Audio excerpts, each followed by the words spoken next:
Imagine possessing a fortune 3 times larger than Jeff Bezos, or wielding so much influence that the United States government is forced to draft special laws just to restrain your company.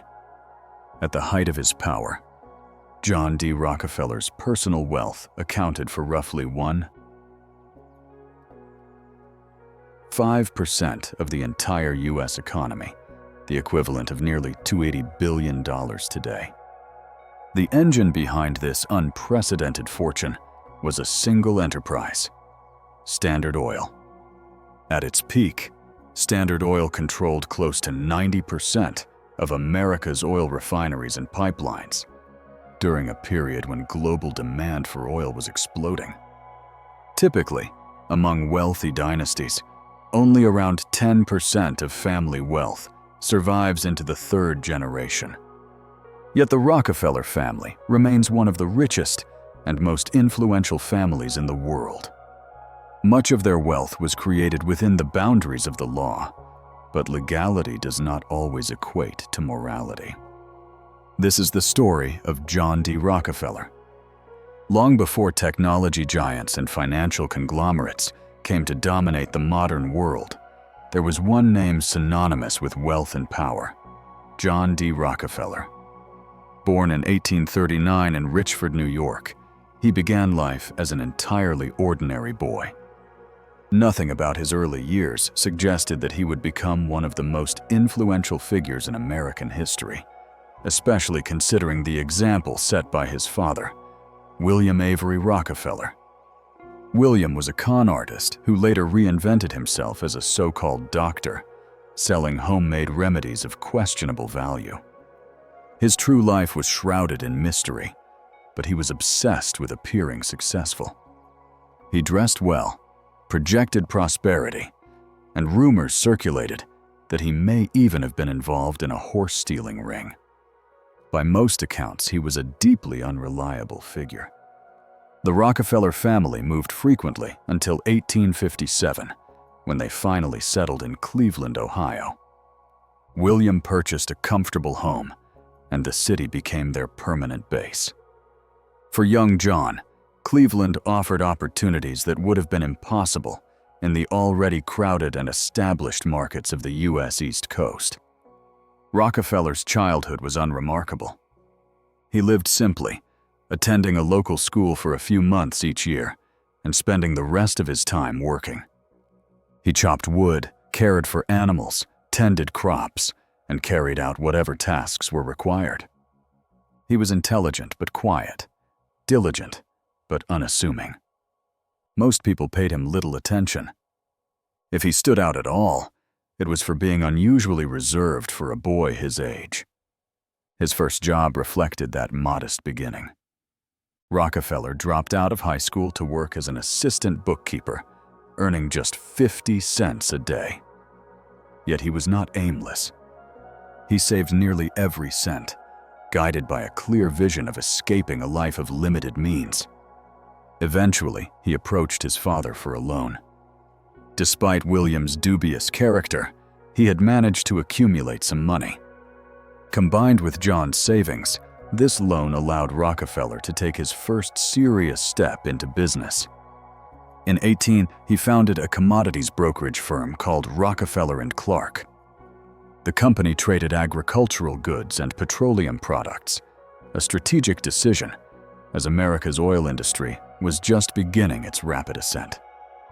Cleveland's proximity to Pennsylvania's oil fields, along with its strong transportation infrastructure, made it a natural hub for refining and distribution. By 1863, Rockefeller and his partners had accumulated enough capital to open their own oil refinery. From the outside, this appeared to be the beginning of a classic American success story, partners rising together from humble origins. But Rockefeller's approach quickly revealed a different reality. Just 2 years later, he forced his original partner out of the business, buying him out entirely. Rockefeller then formed a new partnership with chemist Samuel Andrews. To expand further, he sought additional capital and approached millionaire Stephen Harkness. Harkness agreed to invest $100,000 as a silent partner, on the condition that Rockefeller also take on Harkness's relative, Henry Flagler, as a partner. This decision proved pivotal. Flagler's organizational skills and creative business instincts complemented Rockefeller's disciplined cost control and long-term strategic thinking. Together, they formed a partnership that would lay the foundation for one of the most powerful industrial empires in history. By 1870, Rockefeller had risen into the ranks of Ohio's elite. Yet at just 31 years old, he was far from satisfied. That same year, he incorporated the company that would make him the richest individual the modern world had ever seen: Standard Oil. Rockefeller's strategy differed sharply from his competitors. Rather than focusing on oil exploration, he concentrated on refining, a segment of the industry with more predictable costs and higher stability. His obsession with efficiency, cost reduction, and waste elimination became legendary. But efficiency alone was not his end goal. Rockefeller wanted dominance. Standard Oil invested heavily in research and development, recruiting top minds and placing them in tightly controlled, profit-driven operations. The company consolidated labor internally, expanded aggressively into new markets, and extracted value from byproducts others considered worthless. Rockefeller even acquired oil fields known for producing sour oil, previously deemed unusable due to impurities. Through sustained investment in research, his team developed methods to refine it profitably, transforming waste into revenue. This ability to find value where others saw none became a defining feature of Rockefeller's rise. But efficiency was only one side of the story. Rockefeller also perfected monopoly control. He rapidly acquired competitors, reshaping American capitalism in the process. In just 3 months of 1872, he either bought out, shut down, or bankrupted 22 of Cleveland's 26 oil refineries. Standard Oil's massive scale allowed Rockefeller to negotiate exclusive railroad rebates by guaranteeing enormous daily shipments. These deals slashed transportation costs, making meaningful competition nearly impossible. His influence extended even further through support of the Southern Improvement Company, an attempt to fix transportation rates industry-wide. Public outrage ultimately killed the plan, teaching Rockefeller that even immense power had limits when confronted by collective resistance. Despite public hostility, often portrayed as an octopus whose tentacles wrapped around industries and government alike, Standard Oil's dominance continued. By the late 1880s, it controlled approximately 90% of U.S. refining capacity. But political pressure was mounting. Antitrust laws were strengthened, railroad rebates were outlawed, and investigative journalists exposed the company's tactics. In 1911, the U.S. Supreme Court ruled that Standard Oil violated the Sherman Antitrust Act, ordering its breakup into 34 independent companies. Rockefeller retired from daily operations at 56, remaining only as a symbolic figurehead. Ironically, the breakup benefited him financially. The stress of managing such an empire had devastated his health. Journalist Ida Tarbell described him as frail, hairless, and ghostly, a physical reflection, she argued, of moral decay. Whether guilt or exhaustion drove the change, this period marked a profound shift in Rockefeller's life. He turned his focus toward philanthropy.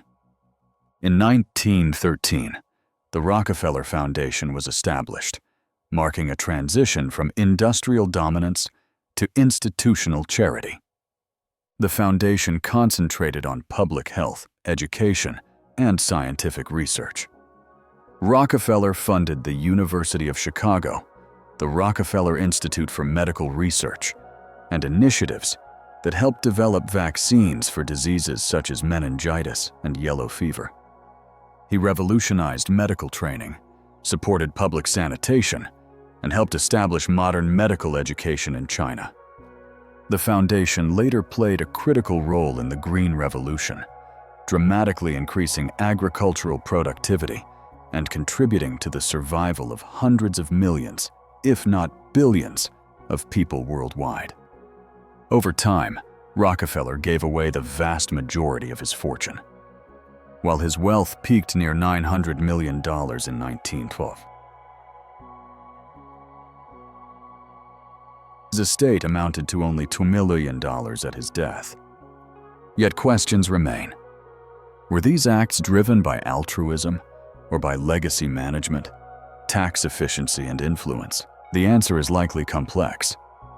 What cannot be denied is the lasting impact of his philanthropy, or the enduring power of the Rockefeller name. Today, the family's publicly reported net worth exceeds $10 billion. Many modern oil giants trace their origins back to Standard Oil. Beyond wealth, the Rockefellers pioneered advanced wealth preservation strategies, including family offices, irrevocable trusts, and multi-generational tax-efficient structures that continue to shape elite finance today. John D. Rockefeller mastered the system, exploiting its rules when they served him and influencing change when they did not. His legacy embodies both the brilliance and the moral ambiguity of American capitalism, a reminder that extraordinary wealth is rarely simple and never neutral. If you've stayed until the end, leave a $sign in the comments. And if you want deeper explorations into the origins of global wealth, power, and financial empires, subscribe to Financial Origins, where money's true history is uncovered.